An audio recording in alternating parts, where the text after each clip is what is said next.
There we are. We're live. Heck yeah. Yes.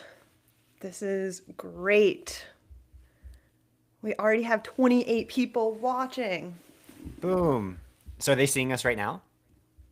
They're seeing us right now. They might have just gotten a teeny echo because I needed to mute the audio on the YouTube, but yeah, we're in. We're money. Heck yeah. Thanks everybody for being here. It's so exciting. So yeah, I mean, I'm gonna even say just ask literally any question you have on any topic. Let's just get weird. Yeah, thank you. This is UltraSignup. We like to keep trail running weird here. Oh, Perfect. and Dan, I appreciate you. No echo sounds good. I've definitely made the mistake of not properly connecting my mic when doing these, and that's no bueno. Oh, cool. And SoCal Trails in the chat. Shout out to some of the best RDs on the platform, Daniel Weishauer and Tina, who I know are coached by you. The coolest people. They're very cool. Have you done any of the SoCal Trail races? I've never really been there other than when we recorded Rich Roll. That was like one of my only visits to LA in that whole David. area. So I need to go back. I loved it while I was there. You gotta go back. Oh, I have a little bit of an obsession with the Backbone Trail, which is, Mm. 68 miles through the Santa Monica Mountains. It's fast. I feel like that'd be some great terrain for you to frolic on. For me to get lost on 8 million times. Granted, the watches now are so good at directing you which way to go that my old habit of trying to do FKTs and winding up in a different state seems like less of a concern. Yeah, FKTs are what taught me how to navigate, actually. It was the first time I did the Backbone Trail, I had a pacer who pulled out a paper map, and that really Mm. doesn't work well when you're going for time and it's still dark outside. So, yeah, yay for GPS technology being mobile these days. It's wild how much this stuff has changed. So I had a GPS, just like a Garmin Forerunner, for a couple years, and it barely lasted for like 100 miler. And it was starting to get to the point that it wasn't going to last. And the navigation wasn't very good. And then I upgraded to just another Garmin Forerunner, the more modern version. And after a 100 miler, they still have like 85% charge now. And they're so good at navigation. I'm like, basically I'm shilling for a company I don't even that doesn't even know I exist because they've just upped their tech so much. Yeah, it's made a big difference for me too. Just like I ran Javelina in 2020 with like a garbage watch. It was a TomTom watch. Like, Oh wow. yeah, it definitely died after one loop. So I had nothing to go off of. And I was like, rookie ultra runner figuring it out. So it was fine. I didn't know any better. But now, like you said, you can run 200 milers on a watch if you Yeah, really want to. things have just gone bonkers. I mean, that aligns with everything in running and trails and everything. The tech is getting so good, whether it's nutrition or treadmills or anything else, that I don't know, our lives are way easier than they used to be, which is so good for trading and adaptation. Yeah. All right. So we hopped on a little bit early because why not? I saw people waiting and I was excited and maybe even a little bit nervous to chat with David. So I figured we'd break the ice. But it is now 2:01. So let's get this party started. We are here for an Ultra Sign Up Live. I'm your host, Shelby Farrell, and today we're diving into something that got way more attention than we both expected: treadmill training. When I first talked about doing a treadmill episode, David was like, maybe don't lead with treadmills, they're not that sexy. But it turns out they are. And we got flooded with some great questions. So, shout out to Wahoo Kicker Run, probably the snazziest treadmill on the market right now. They are who made this Ultra Sign Up Live happen. So, yeah, buckle up, clip in, whatever you do with a treadmill, because we're going deep today with one of the best in the sport. So, as you know, David Roche is here. He's a coach, he's a writer, and all around source of running joy. He's the co-host of the Some Work All Play podcast and just a really beloved voice in the trail community. I got to see him just do amazing things a couple weekends ago at the 2025 Javelina 100. I was at Jackass Junction for the day commentating. And yeah, David shattered his own time by 27 minutes, which is, it was under the previous course record, a 12:18:06 finish. Yeah. Yeah. So fast. He earned himself a golden ticket and then he handed it off to third place male, one of his own coaches or one of his own athletes, Canyon Woodward, who was like on the prowl to catch you. I watched him go through that last loop and I saw it in his eyes. He was hunting.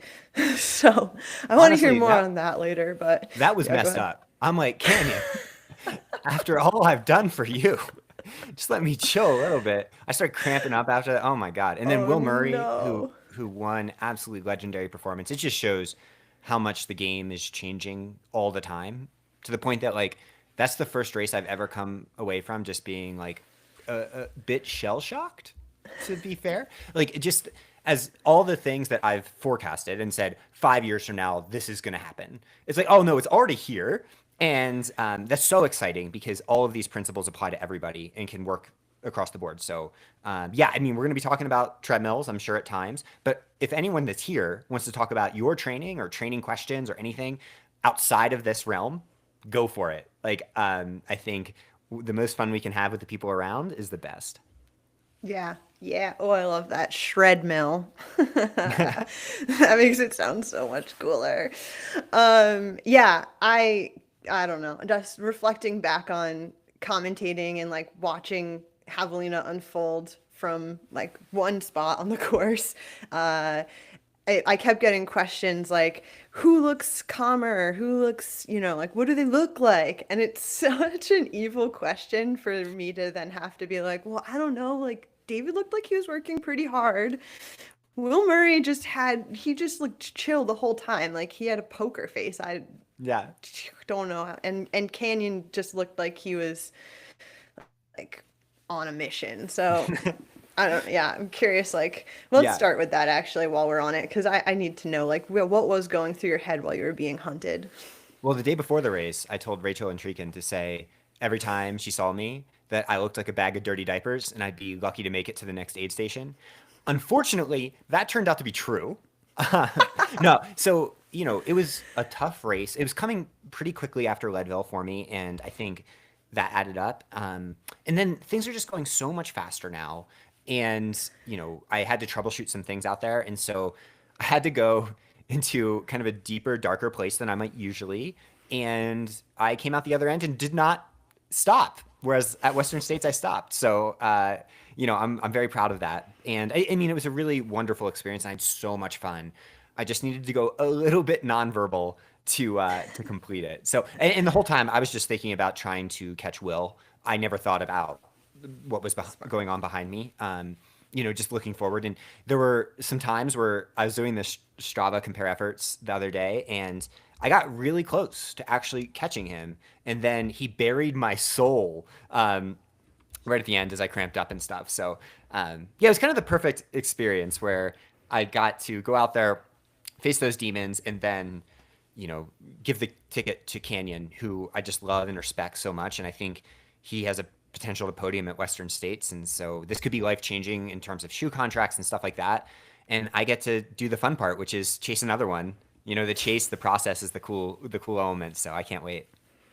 Yeah, I mean, there's always another finish line to go find. So it's exciting. I'm excited to see how this all unfolds. It'd be so cool to see you, Canyon, and Will all at Western States again. Yeah, I need to get my ass kicked by Will again. That's basically after that experience.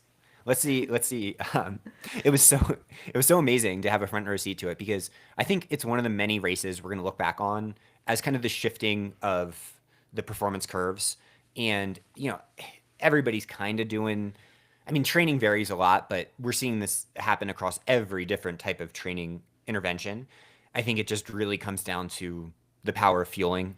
And now that all these athletes are fueling like this, it's just, all bets are off about how you race these long events, and it's incredibly exciting because it also just makes the events healthier, but it's also a little bit intimidating to just see it happening like in real time, right? Like last It's year, yeah, so intimidating. I ran heavily in 2020 and 2021, and I ran like a 19 hour in 2021, which was like great for where I was at the time, and that put me in sixth place. that's so fast. That would never happen now. And so like I feel the intimidation.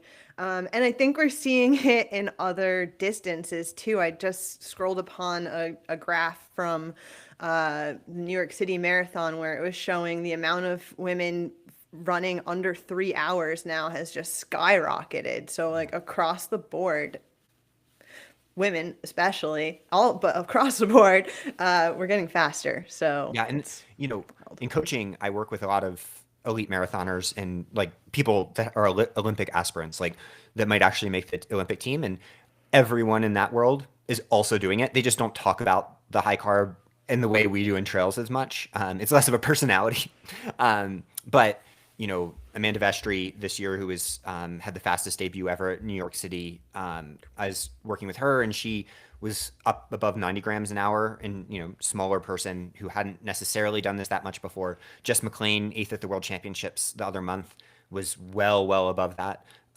Joe Klecker, who I don't advise or coach, but know personally, cited us to say why he was going to 175, which I've never messed with, and I won't probably because I I just got to stop somewhere. But it's really exciting because I think all these athletes are also extending their careers and feeling better while they do it. And so, to bring this to treadmills specifically, I think that's one of the best places for athletes to work on it because it's such a controlled setting.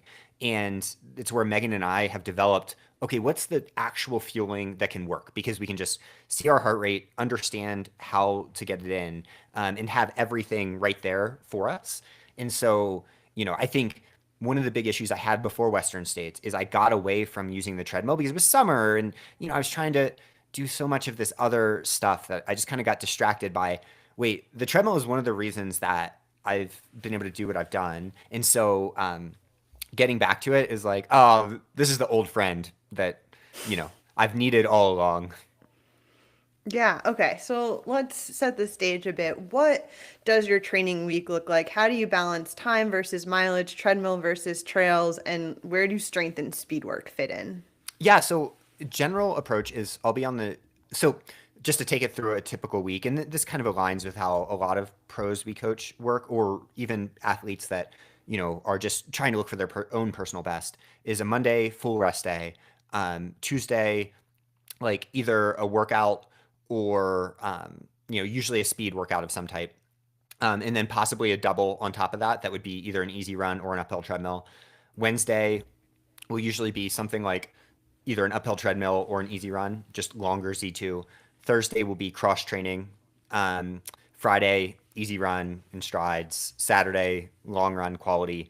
Sunday, either uphill treadmill or cross train.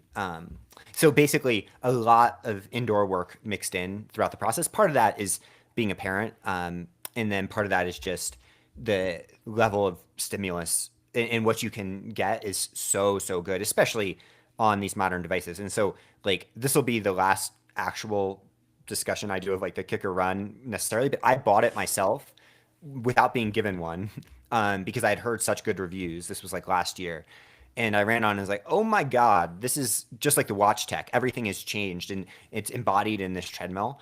And, it was like one of the is one of the biggest purchases we've ever made outside of a car and a house, but one of the best ones we've made. And I think, it's just those types of tools that are just indispensable to have. And so a really good treadmill, if an athlete can invest in it, you have these things for years and years and years, and it's so worth it.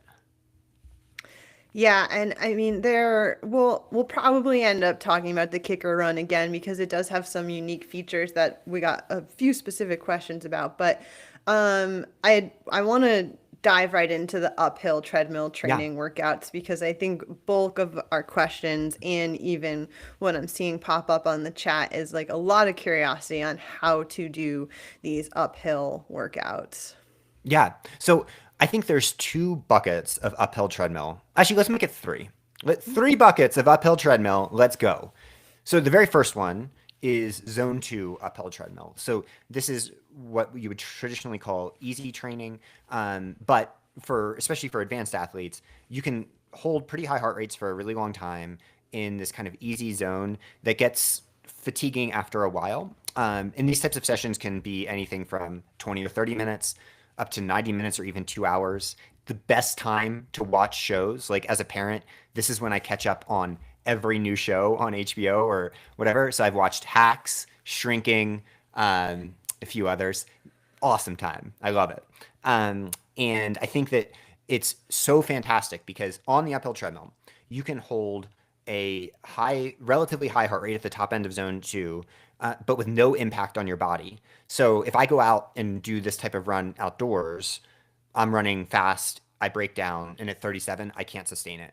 If I do it on the uphill treadmill, I can basically feel like my body is getting a massage and get an incredible aerobic stimulus in a way that I just simply can't outdoors anymore. Like if I do that outdoors, it is a workout that I'll take days to recover from. And so zone two uphill treadmill is number one, and we can break that down more if people want. Number two is uphill treadmill threshold workouts. So these are longer sessions where you have intervals mixed in, where a good example, Megan did the ultimate biggest type of session this week, 12 by 5 minutes, but usually it's 20 to 30 minutes of intervals at a moderate effort on something like 8% grade rather than uphill treadmill, which Z2, which often goes a little bit higher. And then the third bucket would be uphill treadmill doubles, where an athlete might have a primary run or activity, and then they just have 20 minutes or 30 minutes to get downstairs, and they would do that zone two for just a really short period of time, whatever amount of time they have. Because it's no impact on your body, there's no injury risk relative to, doing the same thing outside. And so as a parent, it's wonderful too, because often the kids will nap. I have just a second to do this and I have no time to warm up. I just go down there and it's almost like a security blanket where it feels more like biking at times, that in terms of how easy it is to start, than a run where at this stage in my life, I probably need 10 or 15 minutes to make it reasonable to get out the door. Wow, yeah, when you described it like a massage, that made me want to just like hang up the call and go hop on a treadmill. I Oh, mean, I mean, interesting. that's the thing is it's so little impact on the body. And I think that the mechanical load part of running is ignored in a lot of training theory. And it's because training theory usually comes from 22-year-old athletes who are maxing out or just freaks of nature who adapt so well. But in reality, the mechanical load of running is wild. I read a study this week that if someone's running fast, the load on the Achilles is 10 times greater than body weight with every single step. It's like, that's a lot. When you angle it uphill, the impact forces go through the floor, and it's almost a cross between cross training and running. So, all the benefits of running, but all the protection of cross training. And so, it allows athletes to stack up high quality volume, much higher quality aerobically than running outdoors in most instances, but not have that breakdown stress. And then, if you have TV shows you like or whatever, it can just be so fun because you're getting a full multimedia experience, and it's the type of thing where the bang for your buck is just off the charts. Yeah, well, I mean, you got some great podcasts to listen to too, whether it's one of the UltraSignup podcasts, the Trailhead, or Some Work All Play, or the Buzz. I mean, come on, get on a treadmill. Um, Yeah.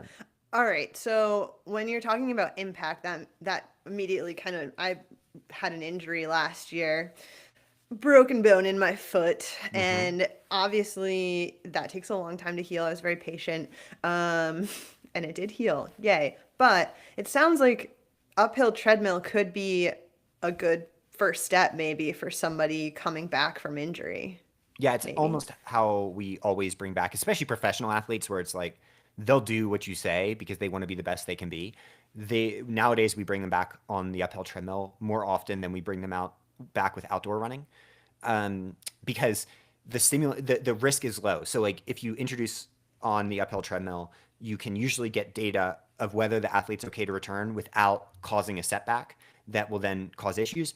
Plus, if they are ready to return, you end up getting a much better aerobic stimulus than you get with like a traditional run walk style program. And so, we're in a way like I've gotten less discouraged and less worried about athlete injuries overall.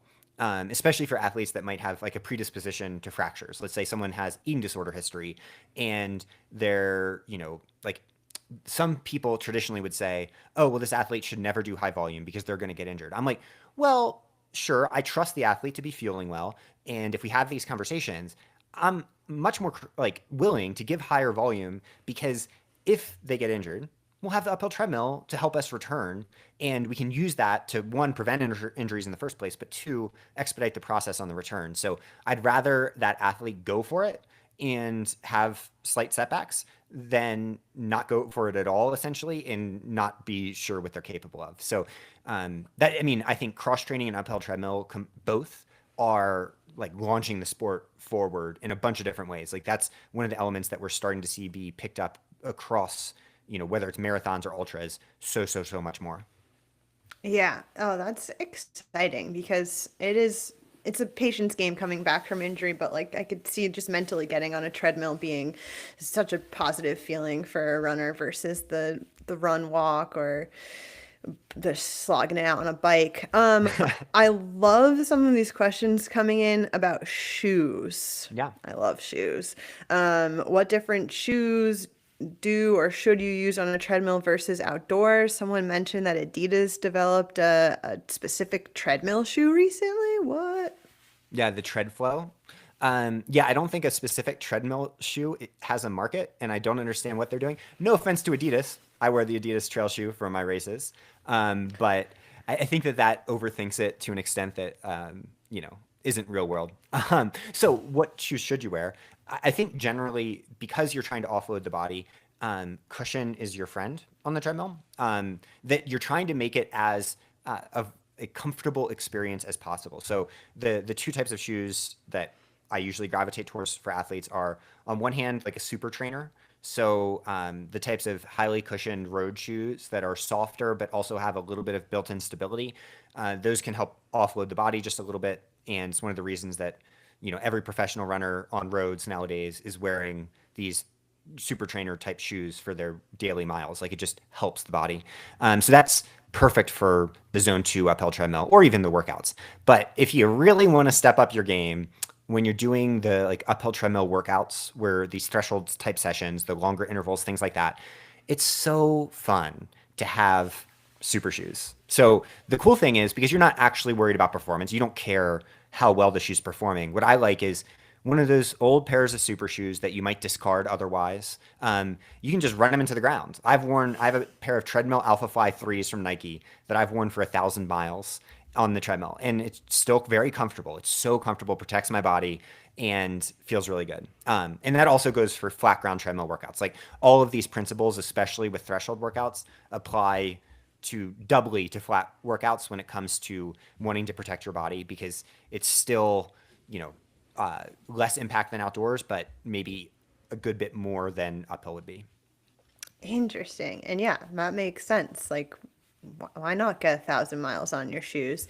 No, is there, with those super shoes, most super shoes have a carbon plate in them. Is Yeah. that a concern or?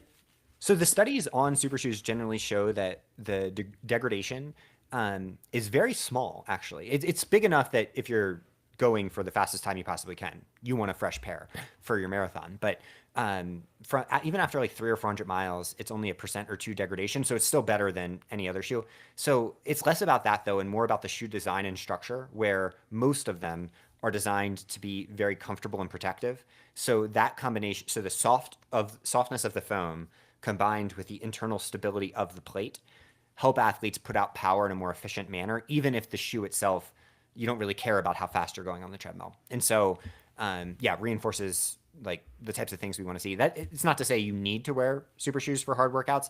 It's just say permission granted, and it'll make your life a little bit more fun.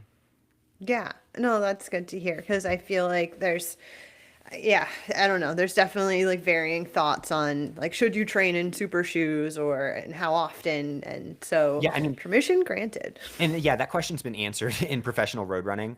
And I think sometimes the people that like lecture us on those topics just don't understand what's already been decided. But every professional that has access to shoes is wearing super shoes for their workouts. And the reason is not because it makes you faster on the day, it's because it encourages adaptation and recovery after, because your body gets beat up less. Thus, it allows you to do more. So it's kind of like high carb isn't something that athletes do because it makes them better on the day necessarily, though that is part of the reason. It's because it helps them adapt and recover. And you combine super shoes, high carb, treadmill, things like that, and every athlete's just adapting so much faster than the previous generations. And also the age curves are getting pushed back, and athletes are performing at later ages. And so, such an exciting time because if you harness these little things, so many of the elements that might have held us back before are gone. And we don't really know what humans are capable of or what our age curves should look like, or anything like that. And so it's really, really fun to see in the real world all this stuff converging at once. Yeah, okay. So we're talking about all the little things, which is, I think, a good segue to talk about like how are you practicing fueling gear heat management on the treadmill? Yeah.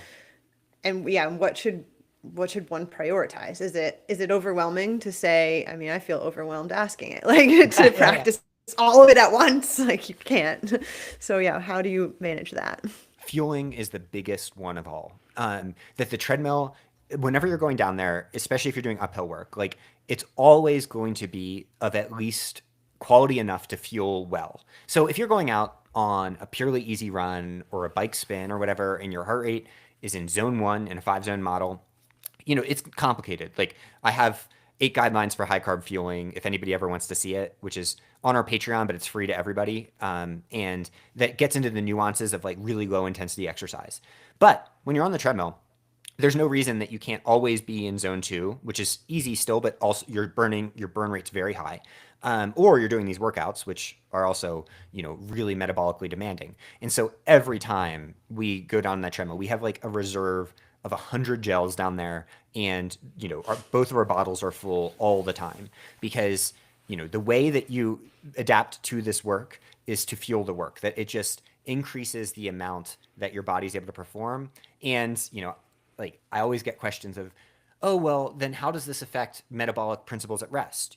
Like blood glucose or A1C or anything. And it's like if the body's burning it, it absolutely doesn't even hit your insulin levels. Like it doesn't affect those types of things, but people apply framework for non-athletes to athletes. And it's really frustrating because, it's a totally different world. And so if you're fueling the work you're doing, if you're burning it in the moment, that actually makes you more metabolically healthy because your body has to go through fewer compensatory processes where it actually slows down your resting metabolic rate. And any athlete who's ever underfueled, even unintentionally, understands what this does to your body. So treadmill is the best place to practice it because your body gets incredibly efficient metabolically at taking what you're consuming and burning it. And no matter how much you're consuming on the treadmill, it's way lower than your burn rate because at any of these moderate efforts, you're burning far more calories than anyone can consume, even Joe Klecker doing 175 grams an hour. So fueling is the big one. Gear, I wouldn't worry about that too much, whatever floats your boat. And then mainly, I think it's just finding a sustainable framework that makes these types of like interventions joyful to you.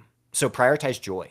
Like I think, treadmills, as much as they sometimes get a bad rap, and I didn't run on a treadmill for the first, I don't know, 12 or 13 years maybe of my running journey because I was like, oh, that sounds terrible. It's not what I'm about. Then I did it and I was like, this is freaking awesome. As long as you're, giving yourself like whatever it is you find joy in. So, I like the shows that I mentioned. Megan likes her music, where she'll just stare at a wall and listen to songs, which I think is like sociopath behavior. But yeah, so finding what brings you joy, and one day a week on an uphill treadmill goes a long way and can replace like a typical easy run, and you can get nice good quality and catch up on a show. Okay, I gotta ask this question's for Yeah. me. Joy and fueling. It's really hard. Like when you don't want to eat and you're forcing a gel down your throat, it's really hard to find joy in that moment. How do you find joy in that moment, David? Well, just connecting it to health. The number of studies now are absolutely unequivocal that underfueling moderate intensity training, which zone two qualifies, is the worst thing you can do for your body. And once you start to see the positive feedback loop between fueling not just performance, but also how you feel overall, um, everything starts to change. Like, the relationship, whatever relationship people had with it, like I've seen athletes go from pretty severe eating disorders to being maybe ultimate advocates of this and getting joy out of it because they see it's like, wow, all of a sudden I feel amazing. Whereas in the old days, I would exercise and I wouldn't like it that much. And then I'd finish and I'd feel terrible. And I'd almost be doing it out of obligation. Now it's like, oh, wow, human bodies are made to do this as long as we stoke the fire.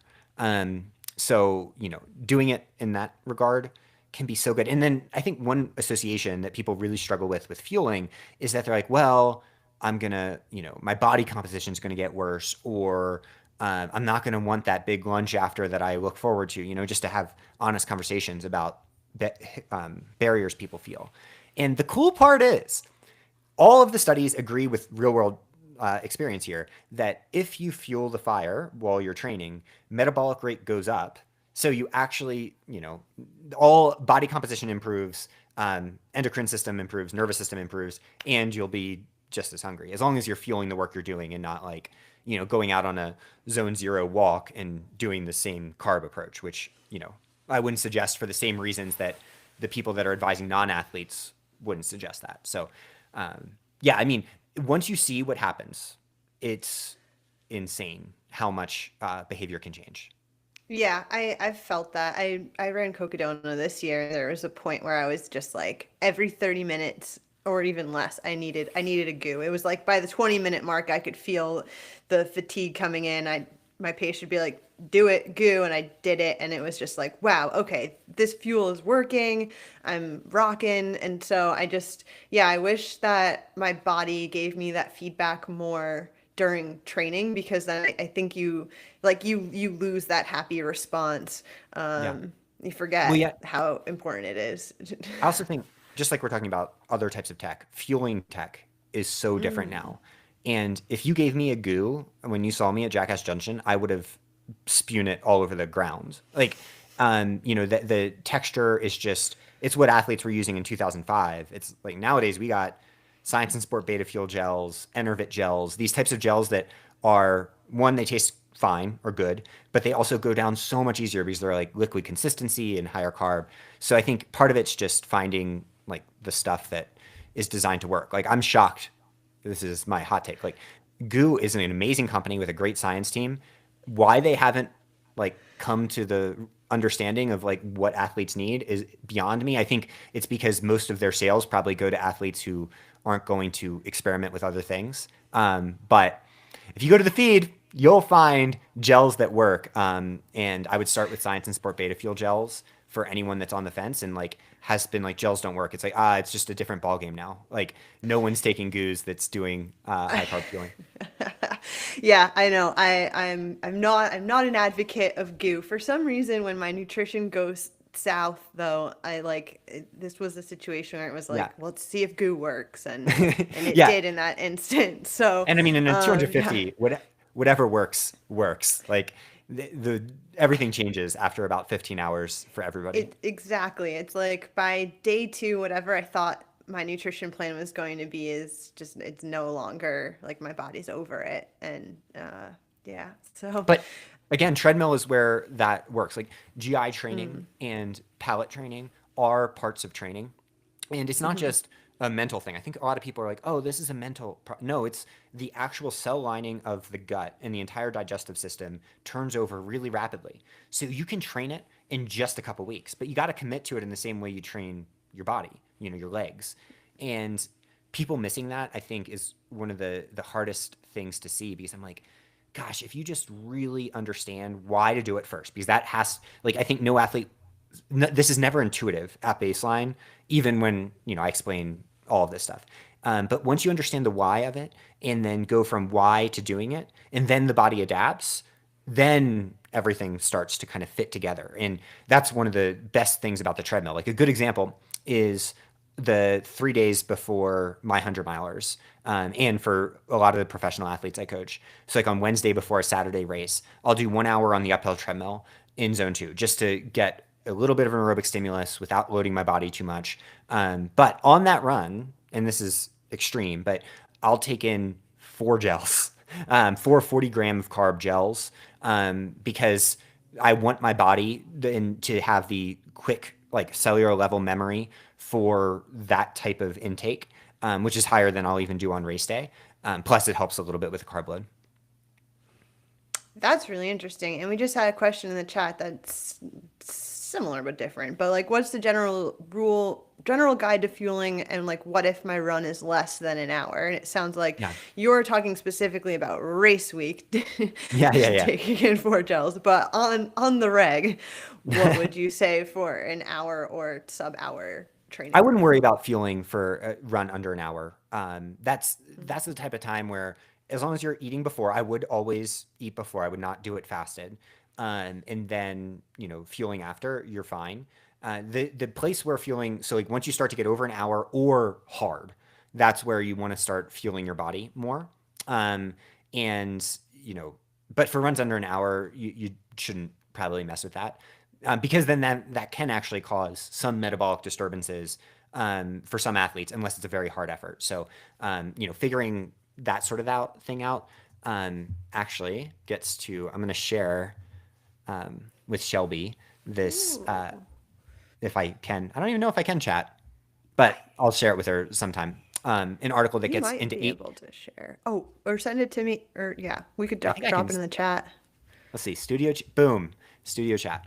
Um, I it has There it 8 is. rules that just get, and it's a free article, so you can see it. But it has 8 rules to apply, um, just at baseline, which gets into the 1 hour, question. Boom. Links in the chat. Boom. Cool. Thank you for that resource. Very exciting. Okay, so back to thinking about like what I was saying, my resorting to goo at the end of these 200-mile races is not ideal. So do you have an A fueling plan and a B fueling plan that you're training on, or are you like, yeah, what does that look like? I know what I can do and I do it. I think a lot of it comes down to not giving yourself decisions in ultras in general with that sort of thing, because the brain plays tricks just like the digestive system does as you go farther into events. Like, and I had to learn this the hard way as it relates to the mental side of ultras at Western States, where like my brain told me I was going to die if I continued, which I wasn't going to die. It was never a concern.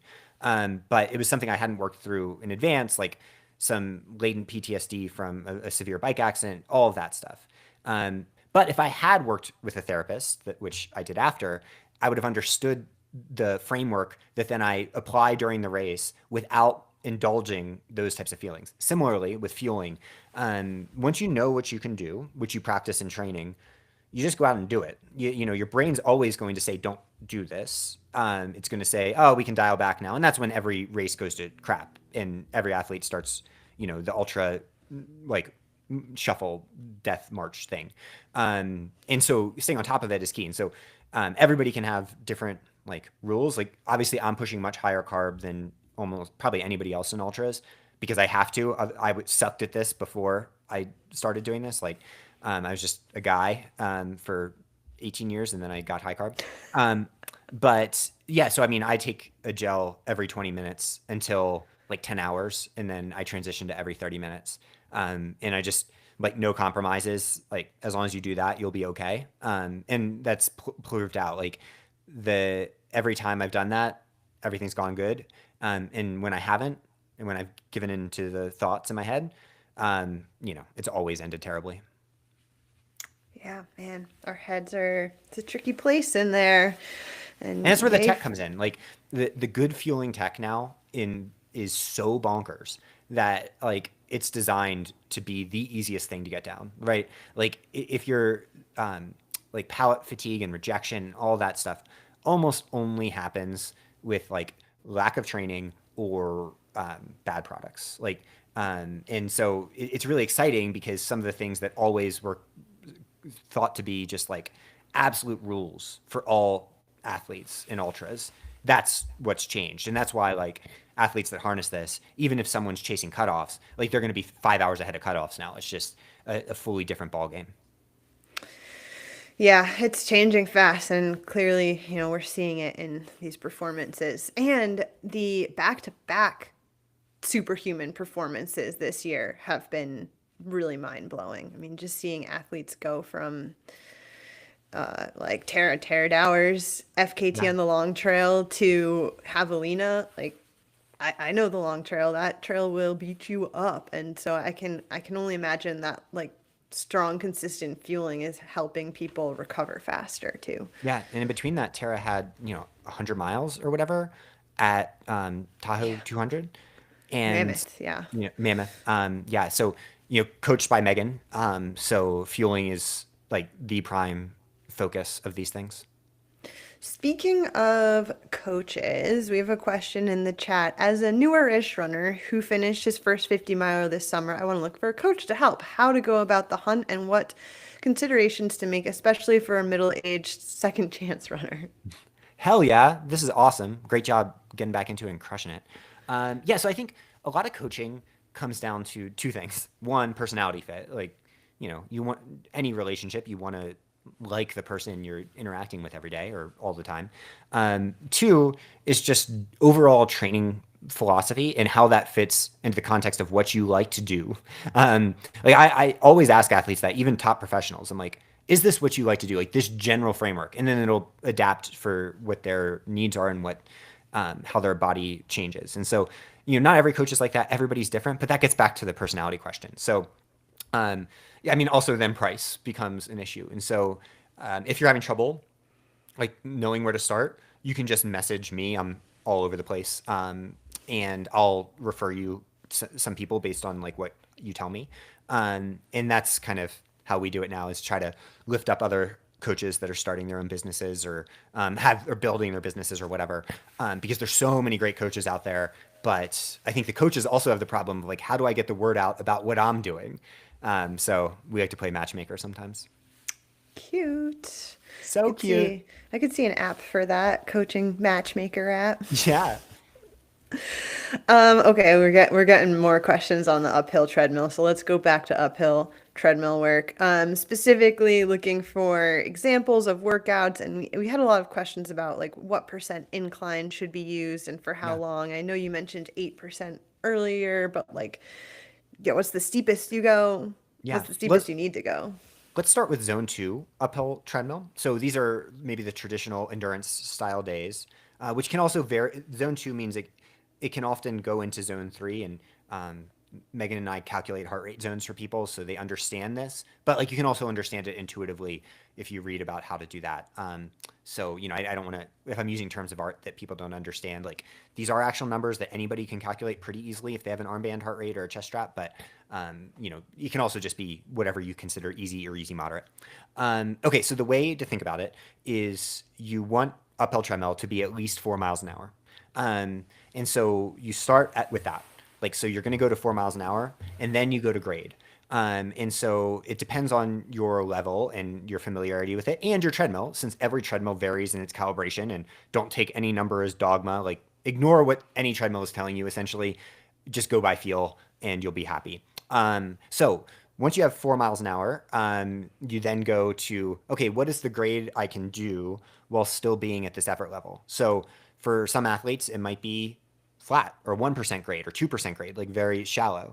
And that's fine. Just try to use your running form rather than hiking. For, some athletes, it might be 15% grade.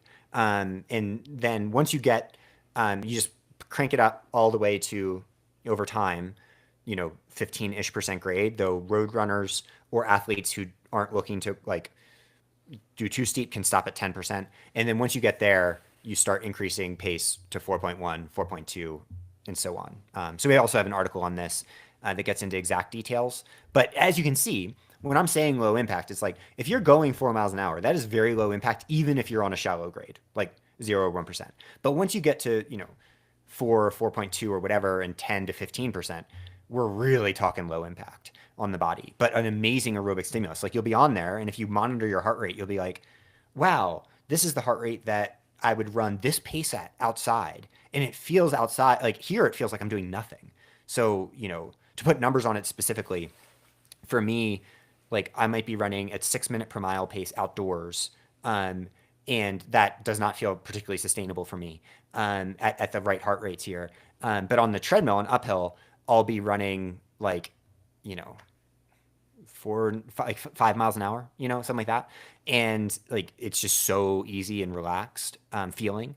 And so you can see how it like beats up your body less too.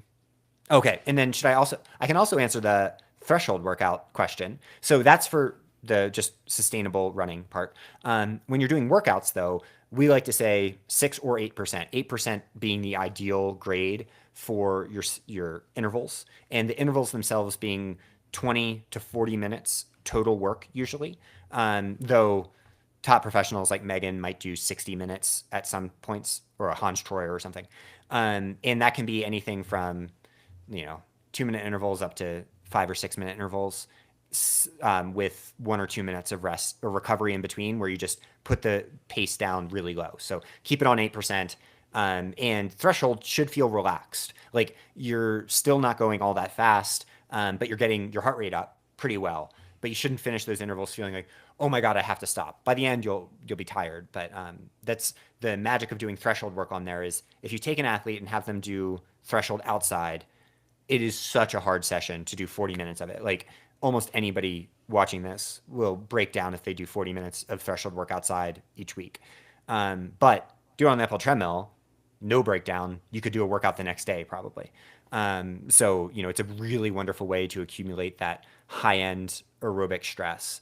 And so 8% works for just about everybody in that instance. Some athletes might be at, 4 miles an hour. And in that case, they might even want to go to 6%.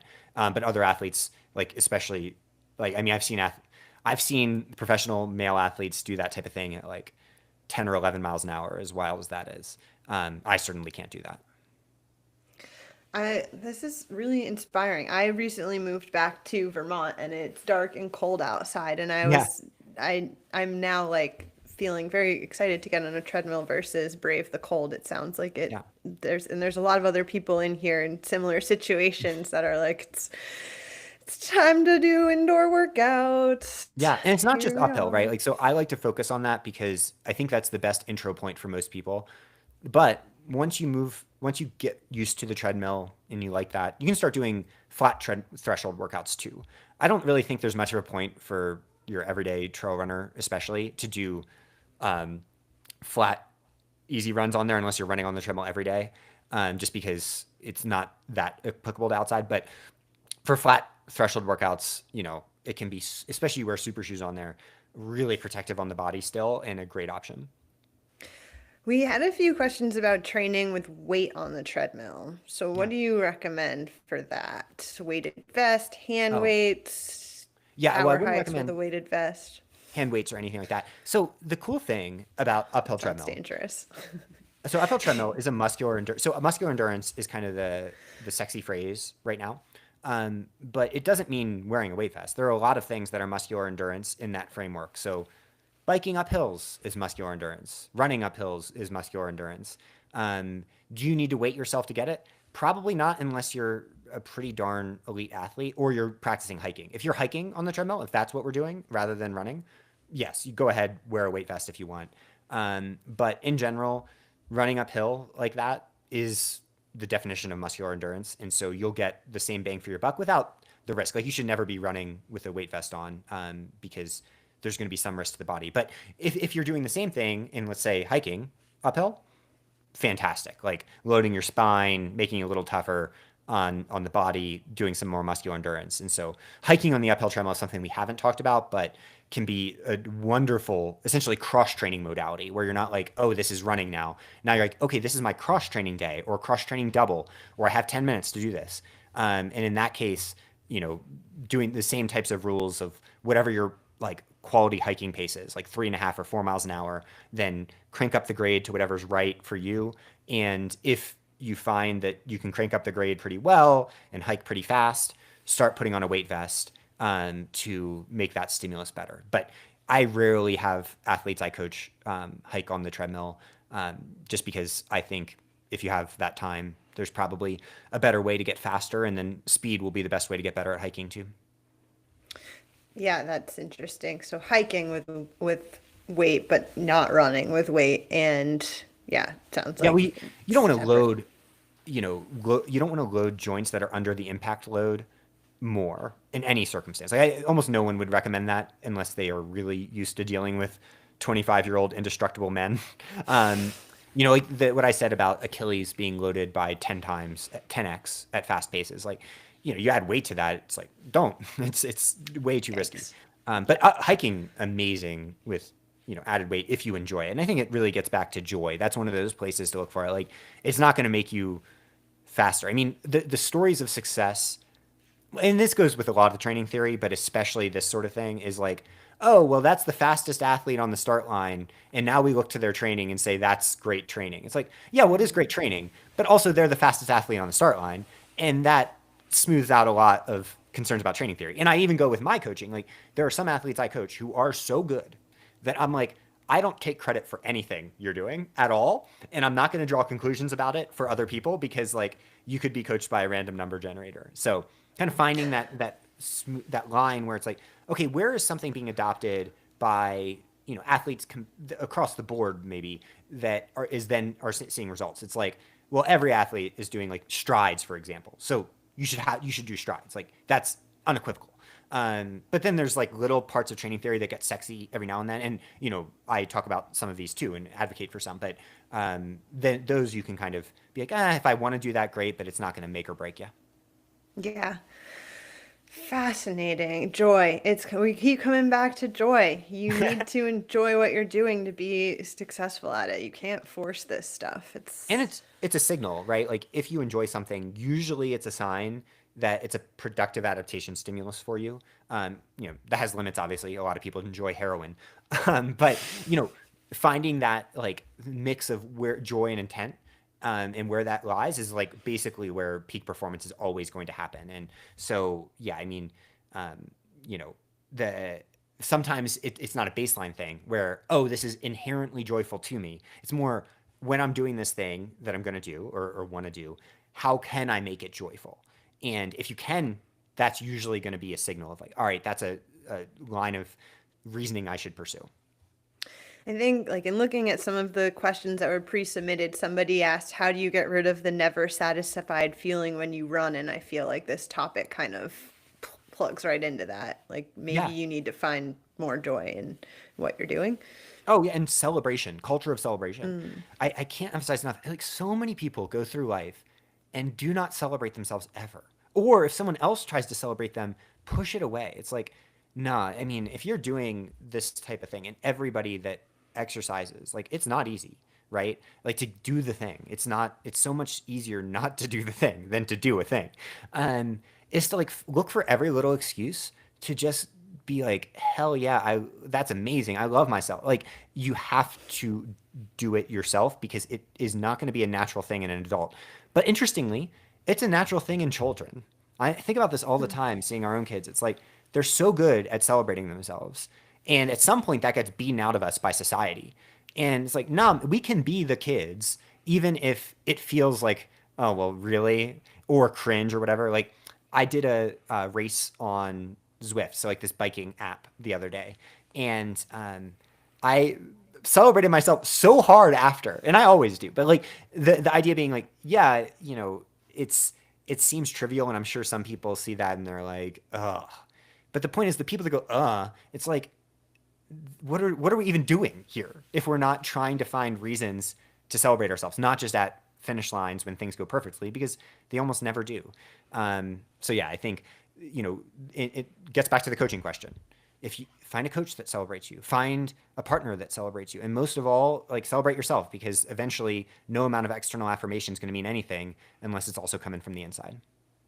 How do you beat the comparison out? Because I know, was it last summer when you got an awesome FKT and then Andy Wacker and his buddy came back and snagged it? That was Like that hilarious. sucks when like you get something and you celebrate it, and then all of a sudden it's like, oh shoot, and like, but you still did something awesome. So like, how do you override that? For those that don't know the story, we were doing like a video series, which is going to continue, but not about races or whatever. And we filmed this segment in Boulder, like Gold Hill, like this famous segment, and destroyed my expectations. Got the overall time, which I never expected I'd be able to do, and then literally 3 days later, two guys went and just destroyed it, like crushed me. And I was like, it's gonna make for a funny video. So I think comparison is a baseline trait of humans. So first thing is just giving yourself compassion when you feel that urge. But then, like all things, it's being mindful and trying to understand. Look, I don't have to be the best at something, or even the best version of myself at something, to find reasons to celebrate it. Whether someone gets an FKT or not, they're also going to die. And it is not necessarily like a meaningful thing to be a high performer. I mean, that can be a great way to structure your life, but it's just a way to celebrate yourself more. So, like, everything being an excuse to celebrate yourself, including when you see this comparison monster bubble up in your brain, and then you're like, you know what? Actually, I'm happy for them. And I'm also proud of myself. And then celebrating that thought too, like constantly reinforcing the type of person you want to be, because character is not an inherent baseline trait. It's an active habit that we reinforce over time. Just like, you teach a kid, like kids don't know anything. You can make them believe whatever you want. You're reinforcing behaviors, you want to see in the same way like dogs are trained or whatever. And, too often humans get calcified because, the thought patterns we go through that are easy are the ones that are like simplest to stick to. You fall into the groove. But the problem is the thought patterns that are easy are almost always the types of thought patterns that make you freaking miserable. And so, joy or encouraging that and doing it in other people. And I know I get shit for it sometimes. It's like the point is it takes so much energy, but that energy comes back tenfold. And you got to do it though. So if anybody's on the fence right now, like go tell the runners you see on your run tomorrow they're freaking amazing, or like I love you or whatever. It's weird sometimes, but it goes so far to like practice the type of person you want to be in the world. Does it ever frustrate you when you wave to a runner and they don't run back? Oh, I know. No, I love it. No, when they I'm don't, like, when they just ignore you, you love it? oh yeah.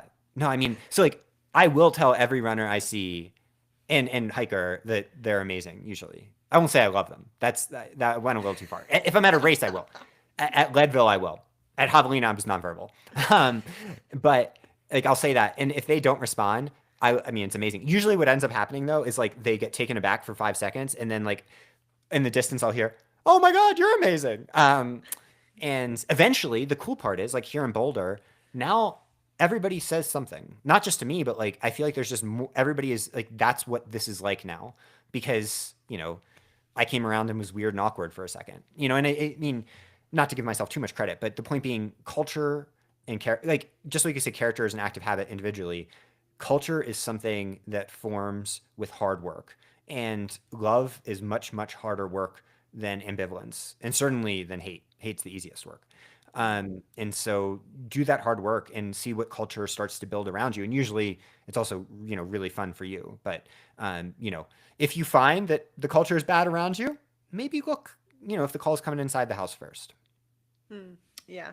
Yeah. I definitely have been that runner that was like in the zone and then realized somebody said something to me and then I'm like, but yeah, you have a great day too. It's Oh, like, I mean, it's I fun. ignore things all the time. Like, I mean, especially when I'm going hard.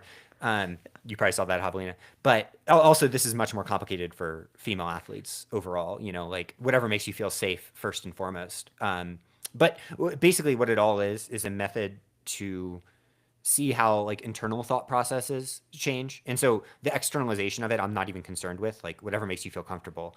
But like the internal thought process of like you know, everybody's going around all the time, including me, saying like, I suck, like, and it's just, that's how humans are for the most part, unless they're narcissists. And so if you feel those feelings, compassion, love, but inject energy into the system because the entropy of it is that it all falls apart otherwise. Yeah. Ah. Oh, I feel it, David. I feel I know. it. I'm sorry for like, I feel like I just went on a tangent that's not related to anything, but No, types of things I it's think about on 2 hour uphill treadmill days. yeah, I mean, well, and this is what I wanted to get into because I think this is the stuff that we don't talk about enough. Like what really does go through our heads when a runner doesn't say hi back, or like why are we saying hi in the first place and why should we keep saying hi? Like these are important conversations that I think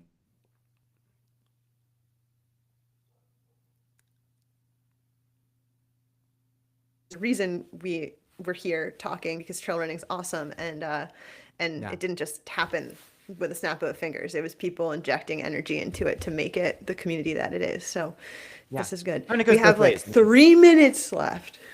Yeah. Oh yeah, Well, go I ahead. mean, the you know, the community is for better and for worse. Like there are negative aspects of it too that got to fight against every day. But on uphill treadmill specifically, one of the coolest things, like let's say you're going out there and doing something, like they are all emotional journeys. Like I don't know why it is, but if you go out and do a 90-minute uphill treadmill session or an hour or whatever, you change during it. Like there will be moments where you're like, I'm not going to be able to do this. This is too much. And then there'll be moments at the end where you're like, I am a god. And anyone who's done it will understand what I'm talking about. But I mean, it is like, I think sometimes people give treadmills the rap of, oh, you're not actually growing spiritually. It's like, just wait, just wait. These are little mindfulness machines. And I think it's one of the coolest parts of using them. That yeah, the longest I did an 18-mile training run on a treadmill years ago, and I was in Megan's camp of I was a psycho and I listened to like the same 3 songs over and over Oh my again, God. but I had a Amazing. blast. I remember that work. That was over 10 years ago, and I remember that workout. So, did something positive Yeah. for something, something in there.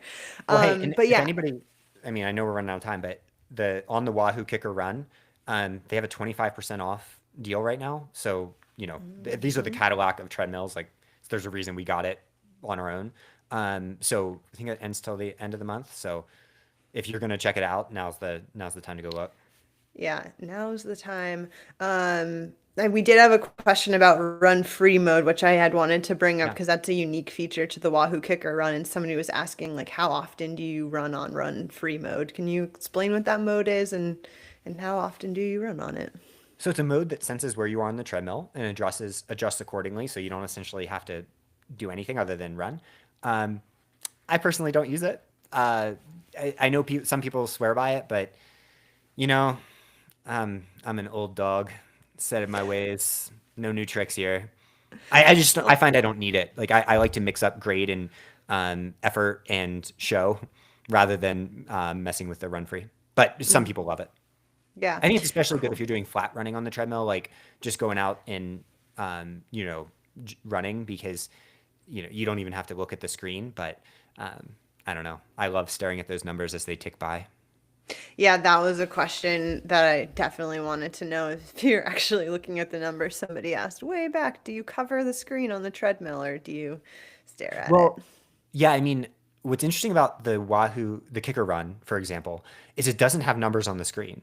It only has your minutes per mile displayed, so just your pace, or minutes per kilometer, I guess, and you run it through an app on your phone. And so I have the app turned.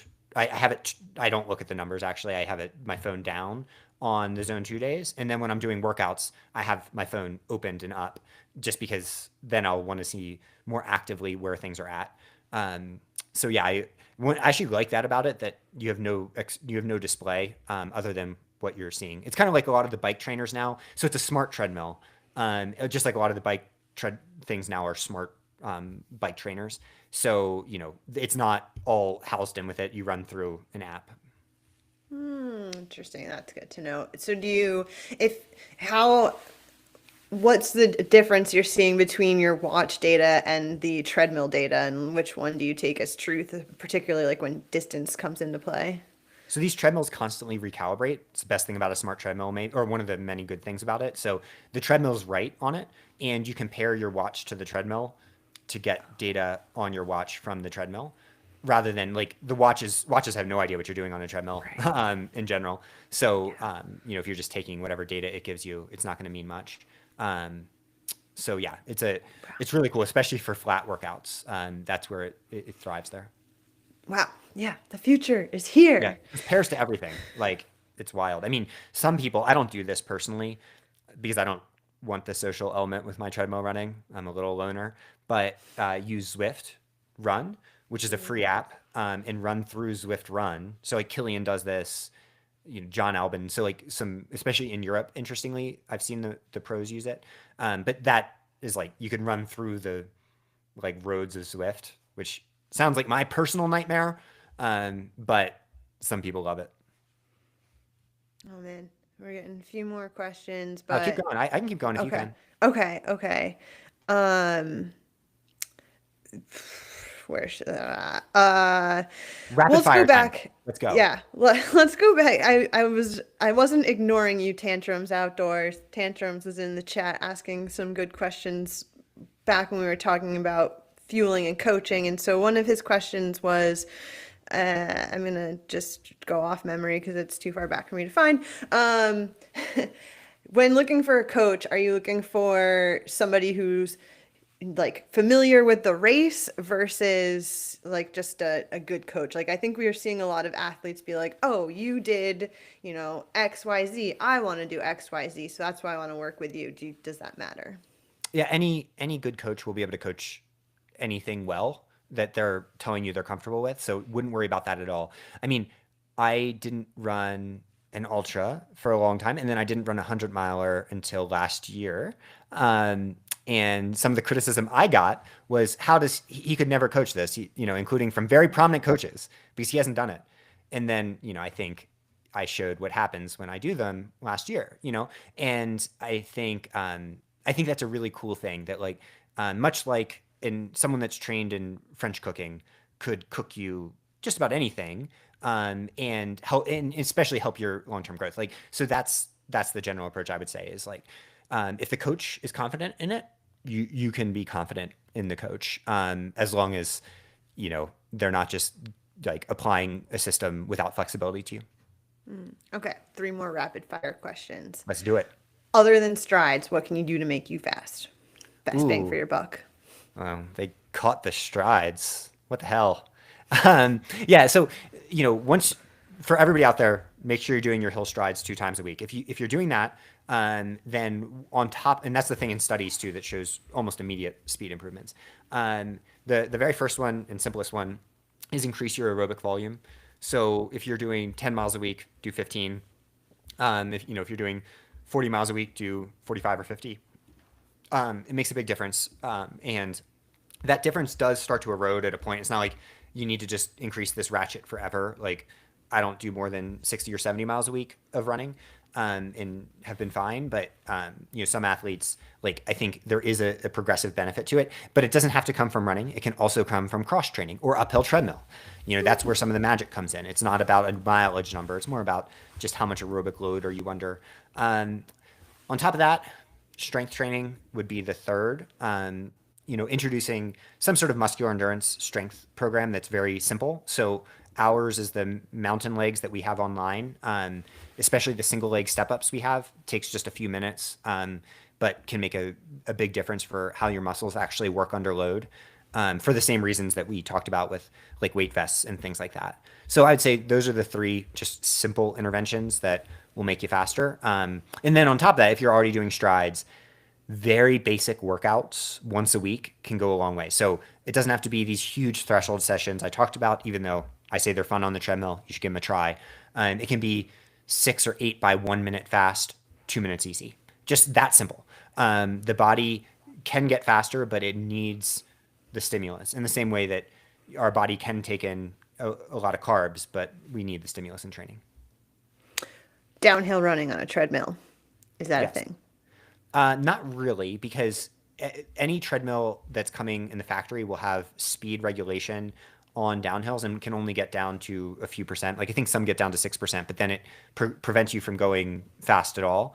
And it makes sense. Like they don't want to get sued out of existence. So you're not going to get a good downhill workout on a factory treadmill, like one from the factory. But this is not something I have done. And now I waive all potential claims against me. But some athletes have sent us videos recently of jerry rigging treadmills, essentially with some sort of platform underneath them that's designed to hold a car or whatever, and making it so that they go downhill for athletes that live in Florida or whatever and do really steep races, which is important because the eccentric muscle contractions are way more dangerous than anything if you're not trained for them. Like that's how people get rhabdomyolysis and stuff. And I've seen that that would just mean the treadmill runs downhill at these fast paces. Um, that obviously seems insanely dangerous to me and comes with a lot of risks. But there are studies that look at downhill running at fast paces that do this to treadmills. So it's something that's done in the literature, but I don't think any company wants to do it for obvious reasons. What I would love if there was aftermarket like seller that modded your treadmill for you. I actually don't think the kicker run would be the best treadmill for that because it's very, very heavy. Like that's one of the best things about the kicker run is it's so stable at fast paces. Like you can go down to 4-minute miles at it and it does not move. Like it, I used to run on a Nordic track, which was a whole big old piece of shit in comparison. And it just bounce, bounce, bounce, bounce. This thing is like solid, but for the same reason, I imagine if you jacked it up, it'd be like, you know, you're jacking up a Subaru essentially. Oh my gosh, just envisioning like treadmill mods and Oh, all of a sudden it turns into a transformer, takes over your house and oh it's no. yeah, exactly. I've seen some things. People have sent videos, and I'm like, I wish I never saw this because I feel like I have to report it to the cops or something. Okay, last question. And guys, this is gonna live on, so this stream will be published to the UltraSignup YouTube channel, so you can tune in whenever you want and hear about, watch it while you're on the treadmill. Probably that's Yeah. the best thing Don't that you could do. don't tell Nordic Track I said that about him. I Don't mean, tell maybe our Nordic treadmill Track. just was a specific hunk of crap, but No, I had one, we had one in my house growing up, and I decided to drive it up to, I'm from Connecticut, drove it to yeah. Vermont to be in like my first apartment after college, and like so heavy, so hard to move, got it in, and then it wouldn't go more than like 3 miles per hour. I don't know what happened. I mean, And the then, yeah. difference in experience, like, you know, I had this Nordic Track for a while, and like once I got on the kicker run, I'm like, oh, oh yeah. I mean, it's like going horse and buggy to, you know, like Porsche. It's just a fully wild experience if you've never run on like a modern advanced treadmill. Like, I, I wish, like, I should just open our house to people to come use it for like a few minutes because it They'd is love a that. amusement Wahoo would park ride support that. experience. Yeah. Yeah, you could be listed like on their website as places to Yeah, try yeah. the treadmill. Seriously. Open hours with David Roche. Yeah, no, and I think it's a whole process, right, of getting it delivered and making sure you have enough power to power it, and right, it's not like my college Nordic track experience where it was just like this big hunk of equipment you could plug in. Yeah, I mean, it's pretty Maybe simple. that's why it Basically, didn't work. they scare you, but it's just like we've just plugged it in. Our outlets were conducive to it. So Okay, I yeah. think most probably are where people put it, but it takes just a little bit of checking. Like essentially, you're not allowed to have the ones that are in your kitchen, you know, that have the little stop thing in it. Um, but I don't know. I I kind of I kind of ignore manufacturers' instructions sometimes. Yeah, we're ultra runners, not Yeah, engineers. exactly. Um, okay, so last question, just to close things out. Like, what's next for you? What's your plan this winter and beyond? Lots of time doing indoor stuff. I mean, I want to go for a golden ticket early next year. At you know one of the U.S. golden ticket races, probably Canyons 100K. Then otherwise, just try to be the best dad and coach I can be. So yeah. Also, I really want to befriend that cat. That would be great. Um, Yeah, and yeah, Todd woke up from his nap and was like, "Oh, it's time to annoy mama." best cat of all time. That's incredible. But yeah, I was hoping to do a big effort before the end of the year, but at Javelina, my feet just got destroyed, and so I'm actually not even back running yet. And hoping to do uphill treadmill tomorrow, but we'll see. So I think anything this year will go off the table, and yeah, just get to you know try to be the best coach I can be and see what happens. Yay! Well, thank you so much for your time today. This was really informative and inspiring on all different levels. So, Yeah. Thank you yeah, so much, Shelby. thank And you. thanks to anybody who watches or is here. Love you guys. All I see is Shelby. So I wasn't able to interact with you now, but just know the whole time I wanted to say you are amazing so badly. So They are amazing. We had about 150 people watching us through this whole thing. wow. So that's huge. Thank you all for tuning in. David, where can people find you if they haven't found you yet? Um, just go smell the winds and that rancid smell. No, yeah, Some Work All Play podcast is the big place every single week. Megan and I have so much fun. You'll know in 5 minutes if it's for you or not. But it is our ultimate joy and the coolest community there. Great. All right. Peace out for now, guys. Stay tuned for the next Ultra Sign Up live. We will email you when we know what it is, and obviously subscribe to the channel. That's another good way to know what's going on next. So with that, Ultra Sign Up out. Woohoo! Woo.